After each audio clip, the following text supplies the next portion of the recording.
गंगा विहार civil society की तरफ से परम पूज्य बाबा साहब भीमराव अम्बेडकर जी की जयंती के शुभ अवसर पर इस कार्यक्रम की अध्यक्षता कर रहे हैं आदरणीय स्वास्थ्य जी। मंच का संचालन कर रहे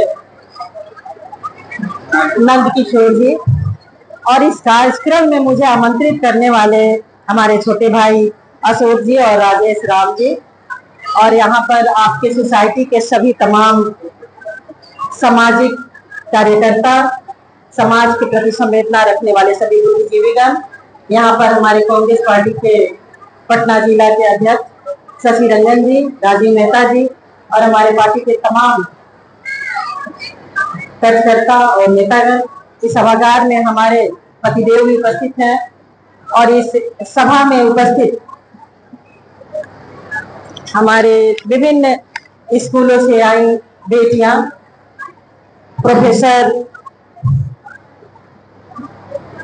यहाँ पर श्रीमती रंजू राही जी, और जिन्होंने अभी बहुत विस्तार से हमें बाबा साहब के बारे में जानकारी दी और समाज को जगाने का, समाज को संगठित रहने का जो संदेश दिया, डॉक्टर प्रकाश दास जी,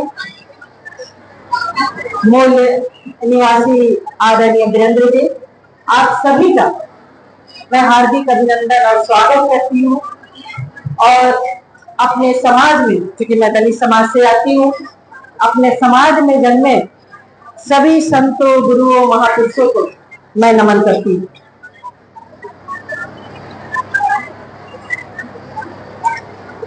बाबा साहब के बारे में हम लोग जैसे लोगों का बोलना, ऐसा लगता है कि सूरज को दिया दिखाने वाली बात, क्योंकि यदि हम बाबा साहब ने वो काम किया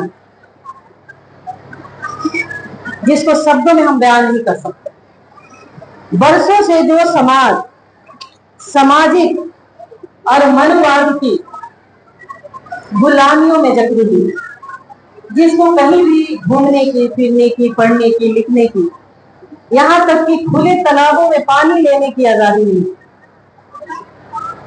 वैसे समाज में जन्मे बाबा साहब भीमराव अम्बेडकर जी समाज के लिए और देश के लिए उन्होंने इतनी बड़ी सोच रखी कि समाज को इन रूढ़ियों से, इन जातियों के बंधन से समतामूलक समाज की परिकल्पना करते हुए किस तरीके से समाज में के मुख्य धारा में दलित समाज को और खासतौर से महिलाओं को उनके अधिकार दिलाना है।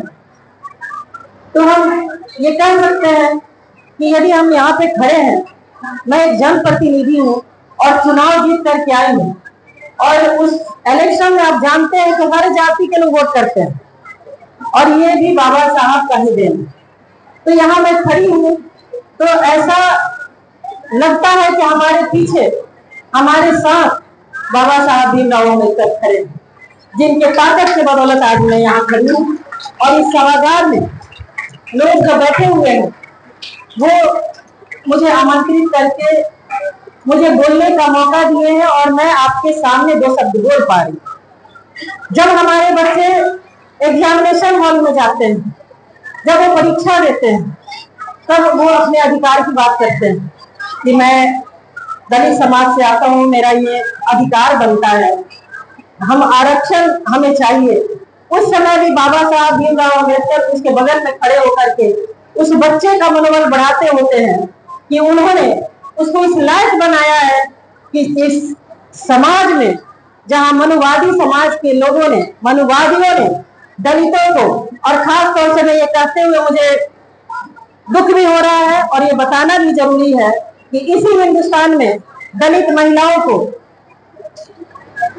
ग्रेस टैक्स लगता था, और वो कौन लगाते थे?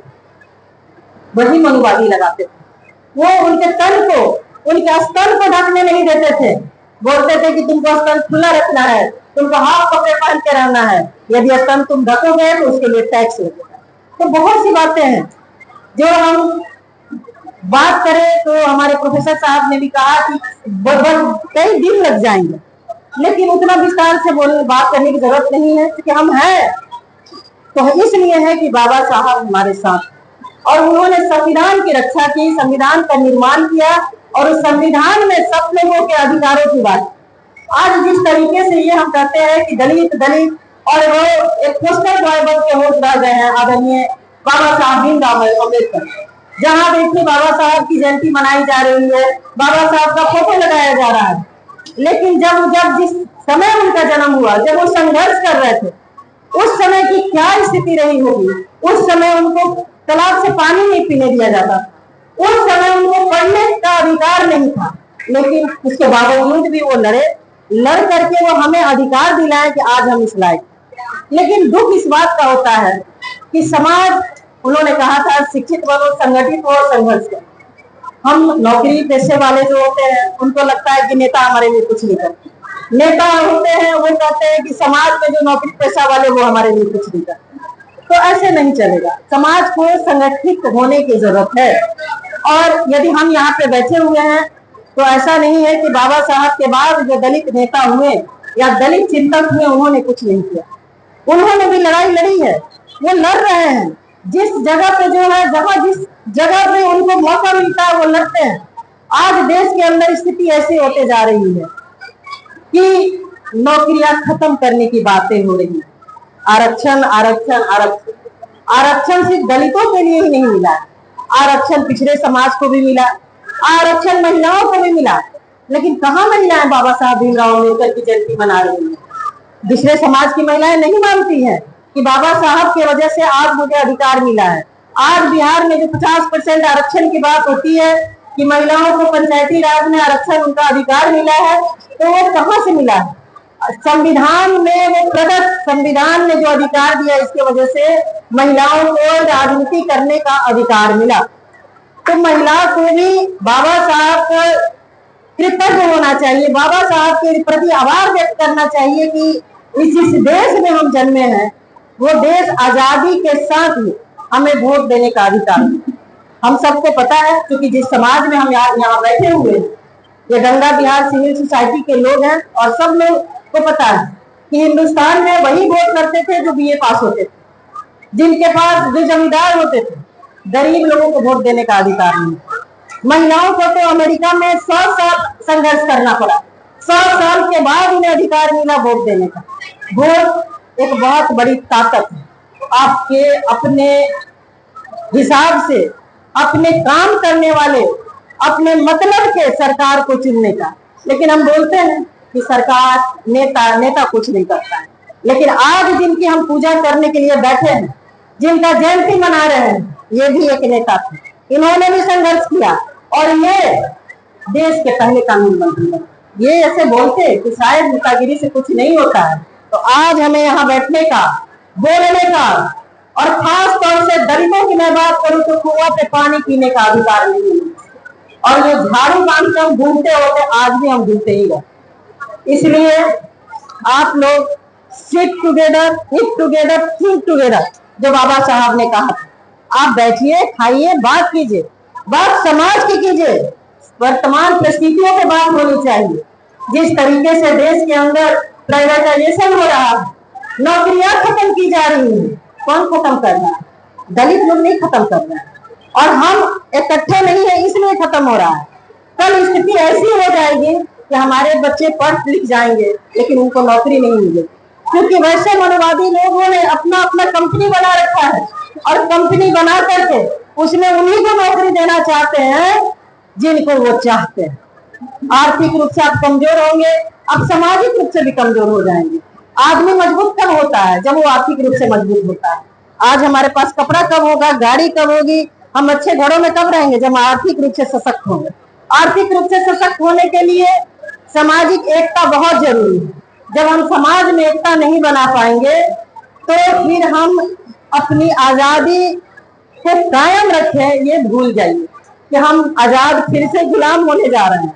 क्योंकि जो स्थिति देश के अंदर बनते जा रही है, जो लोगों ने एक माहौल बना के रखा है कि आप कुछ बन जाइए। देश की महामहिम राष्ट्रपति महिला है जो आदिवासी समाज से आती है, लेकिन आज भी इस देश में उनका जात उनका पीछा नहीं छोड़ा।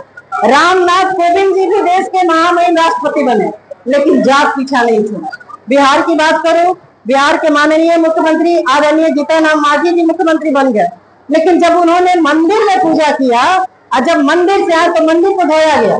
ऐसा नहीं है कि मंदिर को धो करके लोगों ने सफाई की, बल्कि ये बताया मनोवादियों ने कि आज भी आपका जगह वही है, आप मुख्यमंत्री बनिए, राष्ट्रपति बनिए, प्रधानमंत्री बनिए, लेकिन आप हैं क्या भाई? आप हैं दलित, आप हैं आदिवासी और हम कहते हैं मूलवासी।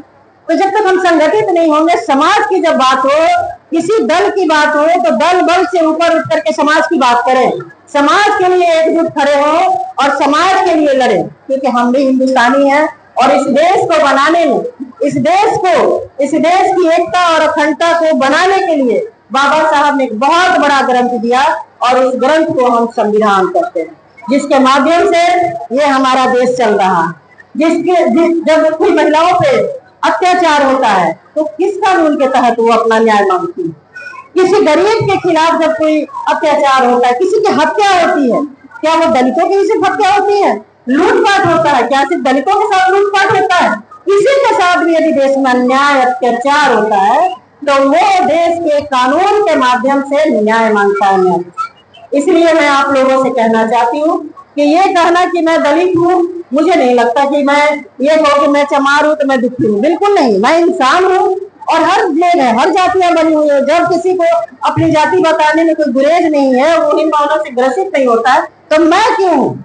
मुझे भी पढ़ने का अधिकार है, मुझे भी बोलने का अधिकार है, मुझे भी समाज में रहने का अधिकार है। यदि हम खुद अपने आप को सशक्त नहीं कर पाएंगे तो दुनिया की कोई ताकत हमें सशक्त नहीं कर सकती। इसलिए मैं चाहती हूँ आप लोगों से कि बाबा साहब ने मुझे बहुत बड़ा ग्रंथ दिया है, जरूरत है उस संविधान की रक्षा करे और संगठित।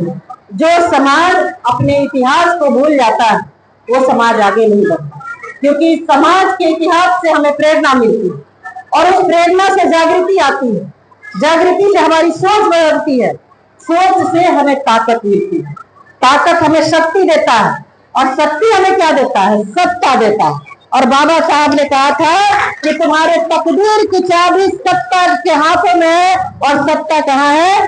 सदन के अंदर है। सदन के अंदर जब तुम जाओगे, जब सवाल करोगे इन रहनुमाओं से, इन मनोवादियों से, तो ये निरुत्तर हो जाएंगे और इनको जवाब देना पड़ेगा। तो मैं यही कहना चाहती हूँ कि आप अभी एक ऐसा चलन चला हुआ है और आप लोगों को मैं आगाह भी करना चाहती हूँ, हाइब्रिड दलितों का। अब वो दिन दूर नहीं है जो शादी ब्याह तो कर ले रहे हैं दलितों से, दलितों की बेटियों से, और उनको चुनाव लड़वा दे रहे हैं। तो आप ये भूल जाइएगा कि दलित के अधिकार की अब बात भी होगी। आप आगाह नहीं होंगे, ऐसे लोगों का बाइकाट नहीं करेंगे, तो आप ये भूल जाइए कि बाबा साहब का संविधान सुरक्षित रहेगा। तो मैं आप लोगों से विदा लेना चाहती हूँ, ज्यादा बोली होगी, हमसे बोला गया होगा तो उसके लिए क्षमा चाहती हूँ। जय हिंद, जय भारत, जय भीम।